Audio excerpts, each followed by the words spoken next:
Good morning, everyone, and welcome to the European crossover webinar.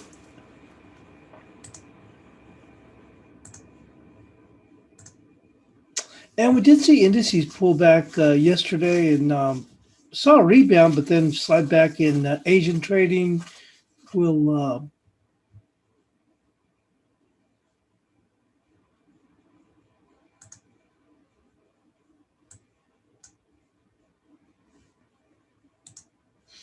We'll take a look at where Euro stands right now.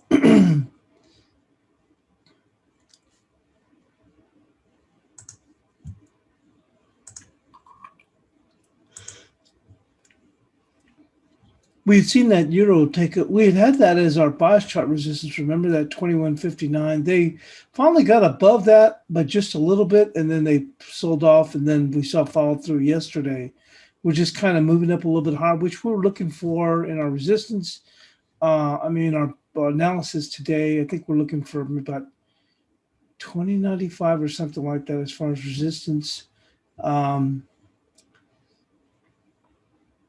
then take a look with cable. Oh, cables, even though they took a little bit of a slide, they've turned around and jumped right back up. And Aussie, we did have employment data. That's making a push a little bit higher.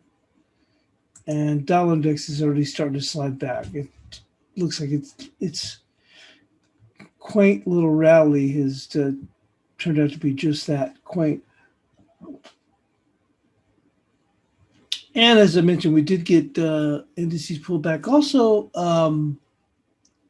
we saw Bitcoin make another high.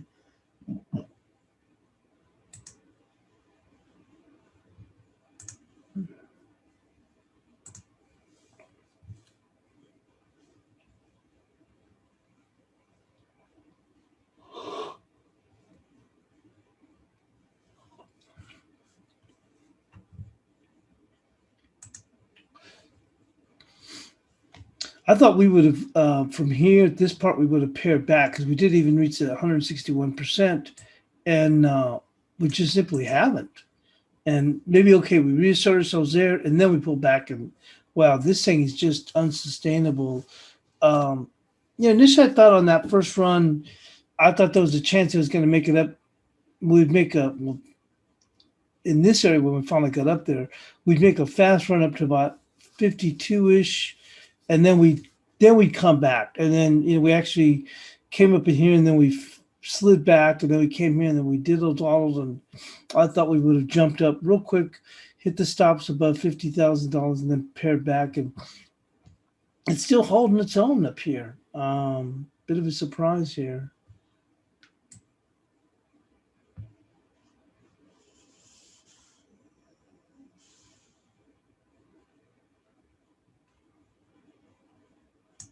Go.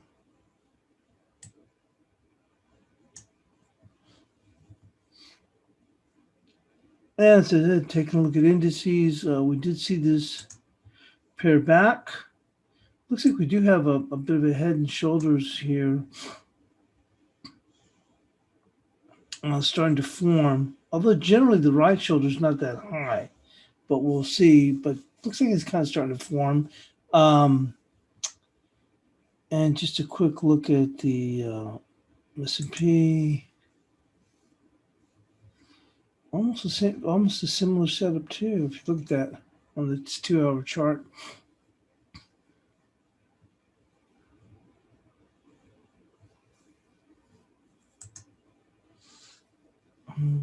That's just the euro, but in the futures. So let's go on and we'll move into the news.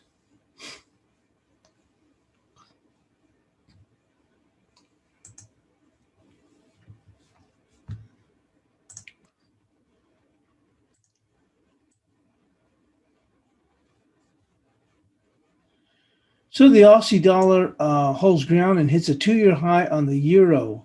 The Australian and New Zealand dollars held steady on Thursday as solid domestic data helped offset a broad bounce in the U.S. dollar, with lofty local yields lifted the Aussie to a 2-year peak on the euro. The Aussie had leveled at 77.61, having found support at around 77 and a quarter, but remains short of the week's top of 78.05. It still needs to clear major resistance at the January top of 78.19. The Kiwi dollar lagged a little at 71.93. Data showed Australian jobs rose 29,100 in January, under the forecast of 40,000, but with a strong 59,000 increase in full-time positions. The jobless rate dropped to 6.4% under forecast of 6.5, with the lowest level since April. Yet unemployment is still well above the 5% level held above before the pandemic, and a world away from 4.5% on the lower that the Federal Reserve of Australia, Federal Reserve Bank of Australia believes is headed to drive wage growth up to desired levels. Minutes of the RBA's February policy meeting this week showed the board was committed to keeping very significant stimulus until wages grew fast enough to lift inflation. The bank's own forecast suggests that that will not be achieved until 2024 at the earliest. While the recovery in the Australian labor market has been fast to date, the next leg in the recovery, aimed at getting the labor market to its same position as before COVID, will take longer, said Diana Messina, senior economist at A&P Capital. In our view, modest job growth will keep the unemployment at around 6 to 6.5 over the year, which means that it will be difficult for wages to grow to lift significantly from here. The RBA outlook for steady rates has helped the 3-year yield relatively steady around 13 basis points, but has not prevented long-term bonds from being swept up in the global reflation trade.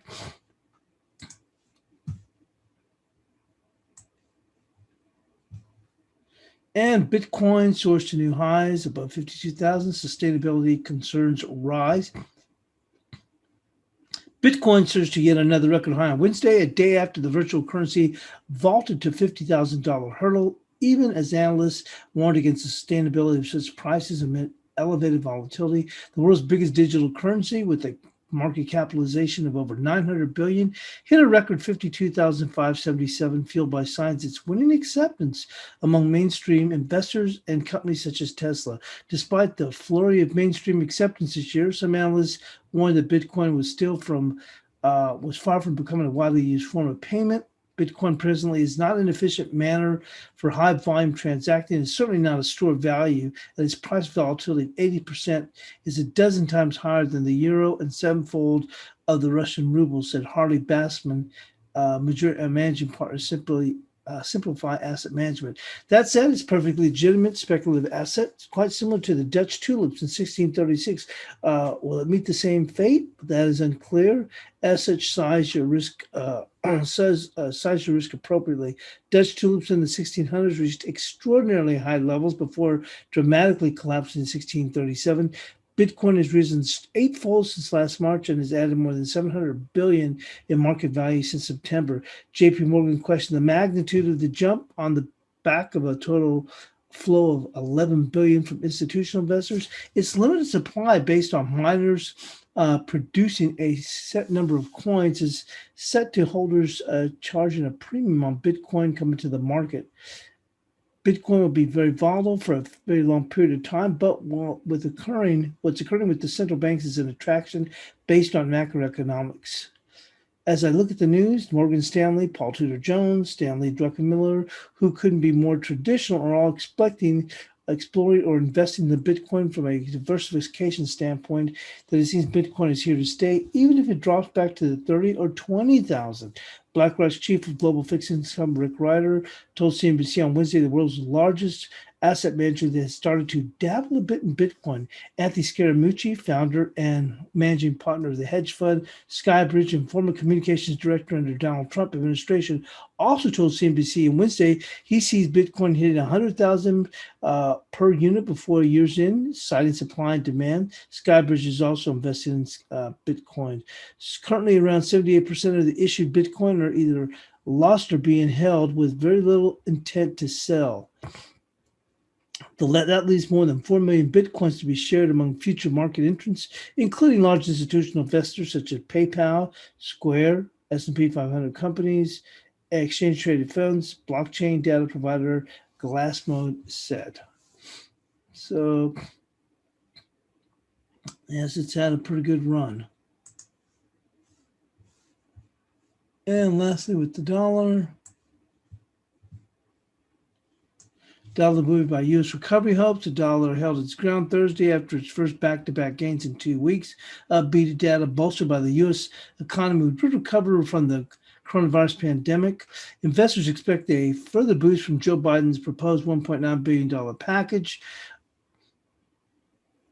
with the president meeting to meet top labor leaders on Wednesday to drum up support for the plan. Meanwhile, minutes from the Federal Reserve's meeting last month and reinforced the central bank's willingness to the economy to remain hot while keeping monetary settings ultra-accommodative. Biden's stimulus plan, a steep decline in new infections and rapid vaccine rollout, leave the U.S. positioned well to recover sooner than most. The dollar index was little changed at 90.94 on Thursday after strengthening 0.2 overnight and 0.4 on Tuesday. The euro was little change at 20.38. And Treasury yields have given the dollar a boost in recent days, with the yield on the benchmark 10-year yields rising as high as 1.333 overnight from around 1.20. Rising U.S. yields have stopped the dollar from declining for now, said Osamu Takashima, Tokyo-based strategist at Citigroup. So with that, we'll just go and move into the analysis. We'll take a look at what's on tap for the economic data.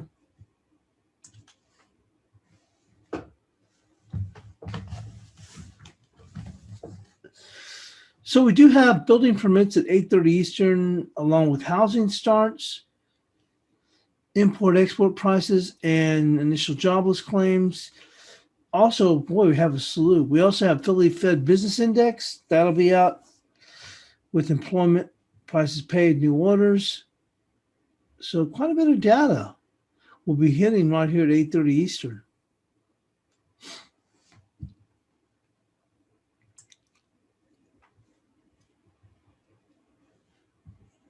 You need to go and save that.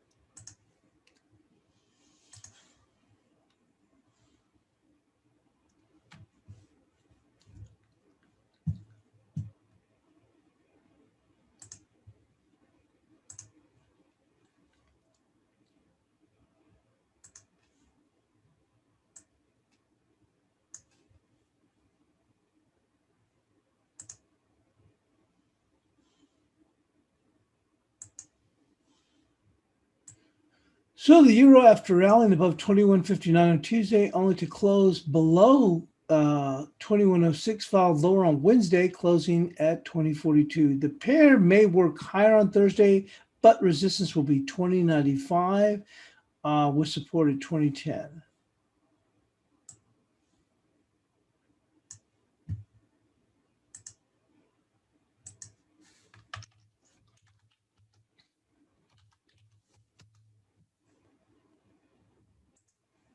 Onto cable.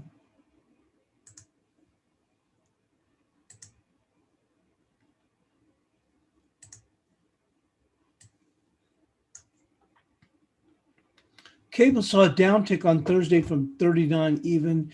Support on Thursday will be 37.98 with resistance at 39.20.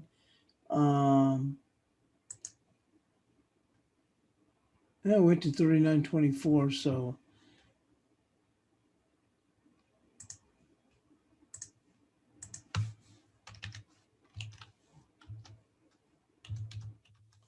there we go. And on to the Aussie dollar.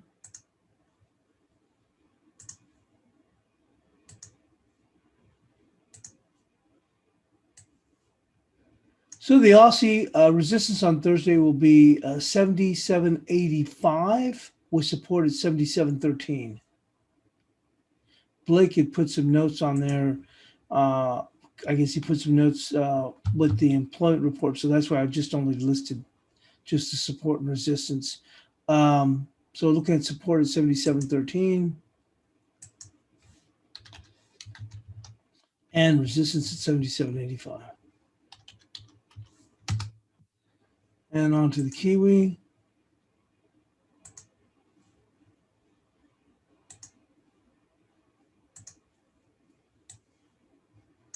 So the Kiwi retested 71.50 on Wednesday before slightly rebounding. Resistance on Thursday will be 72.32 with support at 71.45.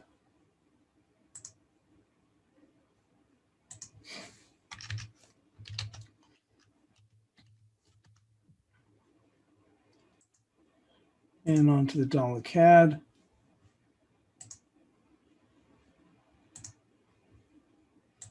So the dollar CAD rebounded on dollar CAD's rebound on Wednesday fizzled at the 50-day high. You can see that right there at the 50-day moving average. Resistance on Thursday will be 27.40 with support at 26.67. We're dead in the water on this.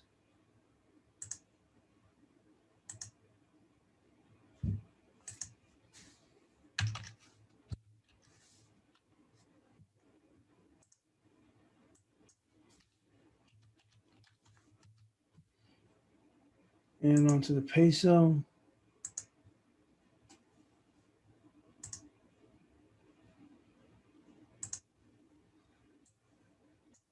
The dollar peso rallied to near 2040 before closing below key 2023. Support on Thursday will be 2012 with resistance at 2033.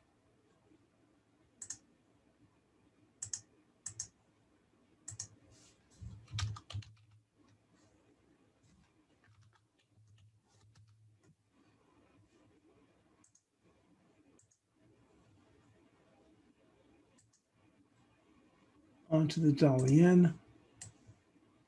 The dollar yen paired back from the resistance level of 612 to close the day. Support on Thursday will be 555 with resistance at 603. Had a decent little run here on this.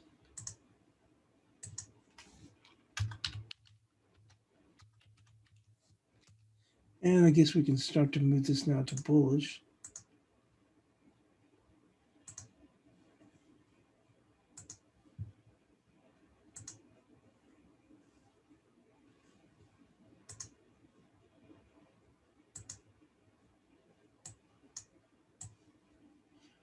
And the dog with fleas called the dollar strung together two consecutive positive closes from the basement. Resistance will be 91.29 with support at 90.66.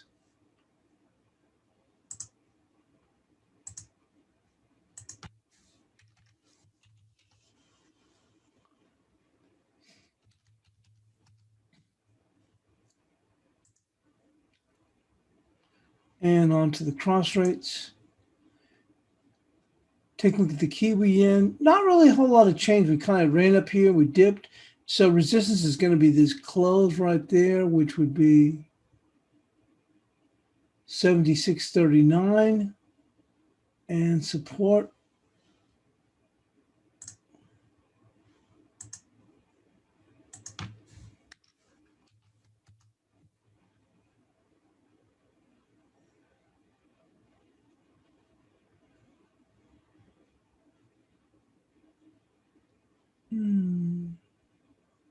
Have to go right there.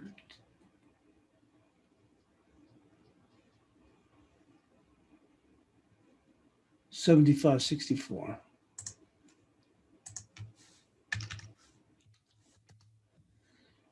And onto the euro pound. Boy, this thing continues to fall out of the basement. Holy smokes. Let's go to a weekly level.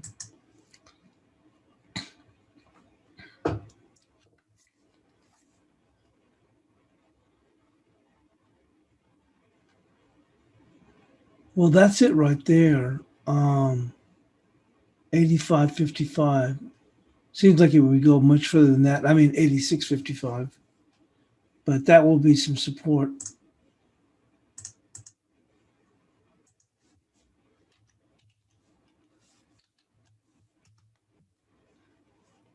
With resistance right there. See the low here, which coincides with today's high, which 86.96.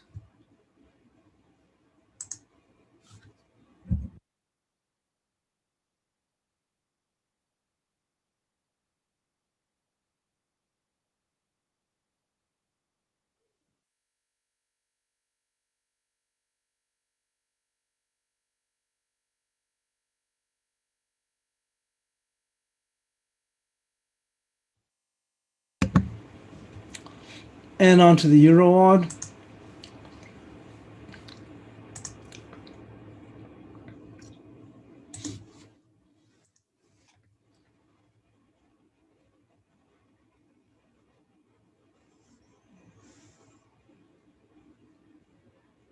Some support right here, and we'll just go with that, which is 55.19. See if that holds.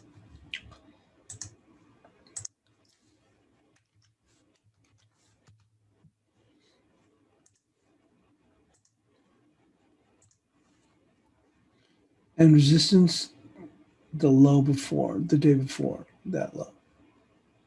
55, 56.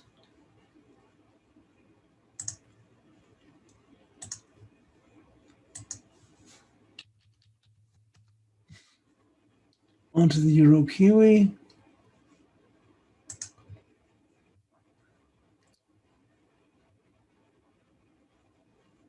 It's going to be this close right there.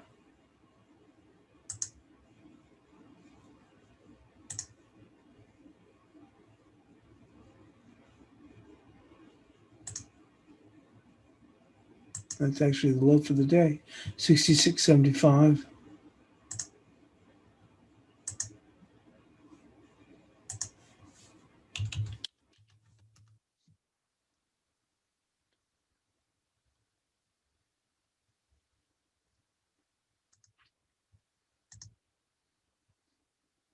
Resistance is going to be right there, that body, which is actually the high for the day, 67.73.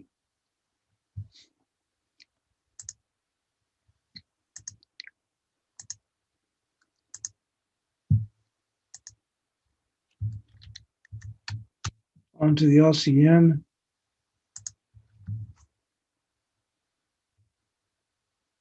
That's going to be the high right there, 82.31. Remains the same there. Let's just lower that.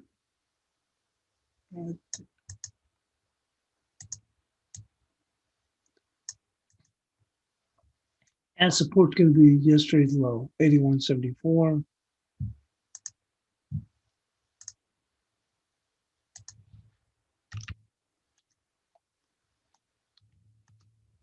Onto the guppy.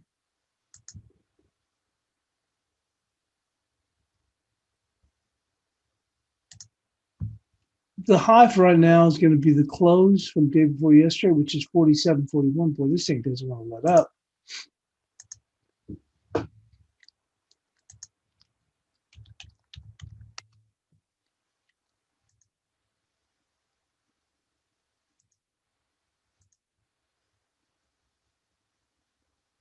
And that's going to be the low right there, 46.51.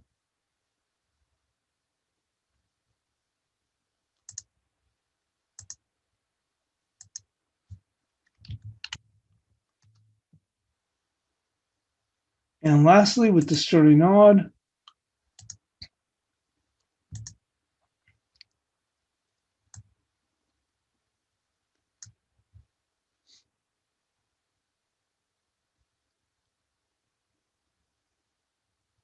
it's going to be right there, that open, 78.12.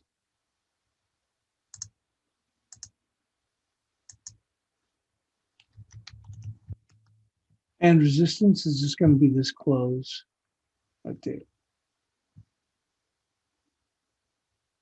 79.25.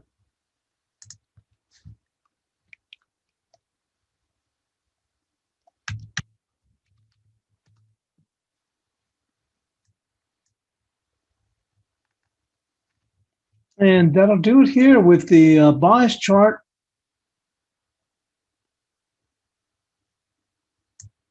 We'll take a look at a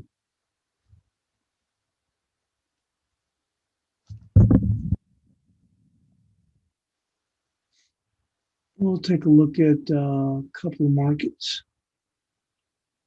April crude. This thing is still up in the. I was looking at a 2-hour chart in the Asian session. Had two back-to-back. Yeah, sure enough, here it is. Had two little gravestone dojis. I remember looking at it and thinking whether it was a short at the time.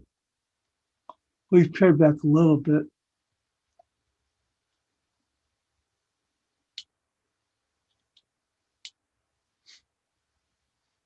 But that's had a pretty solid run. Take a look at gold. Still in the dumpster. We talked about if we couldn't hold that 1860, I remember, so we've taken a dive here, or a dump. Take a look at the Russell.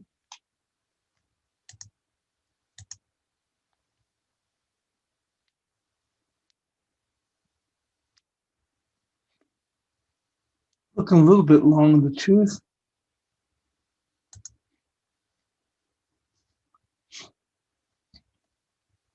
And the 10-year. If you look at this on the weekly chart, I showed this in the chat room. If you look at this, the 20 weekly average had crossed over the 50, and then of course we broke down. Now that crossed over the 50 a month ago. So now if you look here, it broke here. They try to retest it, and rates will continue to move higher.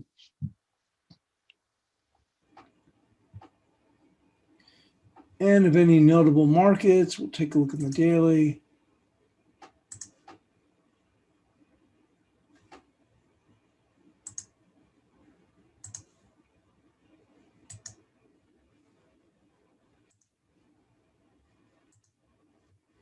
And we're just kind of sitting there pressing that trend line. Microsoft still holding up relatively well. Amazon doing a whole bunch of nothing. Google still holding up well.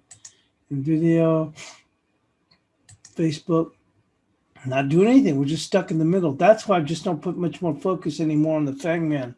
Because as I mentioned, NASDAQ had rallied up there, and these key weighted equities have done nothing.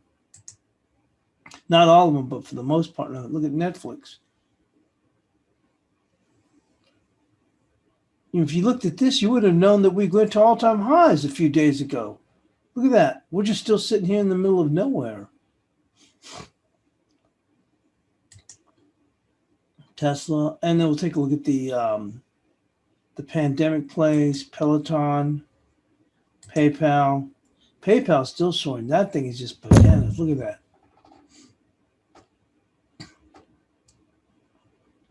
eBay. But other than that, I just don't really see anything of any real significance there. And lastly, we'll just take a quick look.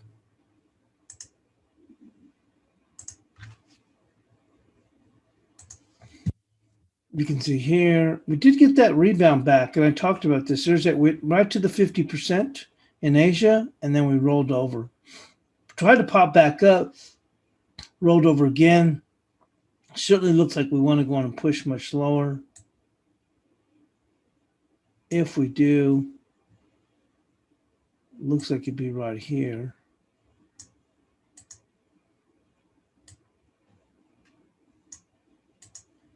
$13,395. And if you look here on the profile, there's a lot of good support down here at, where the point of controls are at, 13,450. I think that's where they may want to ultimately break down to for starters, which put us right in here. Maybe we'll see that move going into the end of the week. Anyway, that's all we have. Thanks for joining us here in the European Crossover webinar, and we'll see you in the chat room.